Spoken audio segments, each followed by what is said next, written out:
Salam dostlar, görüşümüz bir takımıyla yeni de sizler. Dostlar, müşterilerimiz gelmeyene devam ediyor. Bugün hem Muhammed Brada müşterimiz Türkmenistan'dan Şuat. Görüşümüz bir Katowice geldi. Nahil geldi.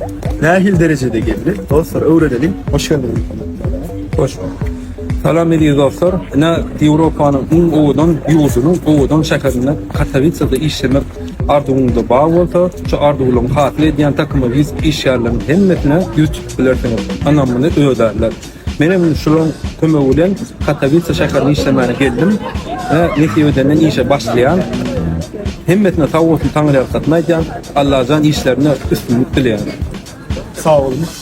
Dostlar, onun hemen siz hem gelmek isterseniz Avrupa, Amerika takımıyla yüz tutup bilirsiniz dostlar. Takım güzel numaralarını şu videonun aşağısında eder. Onun hemen let's go!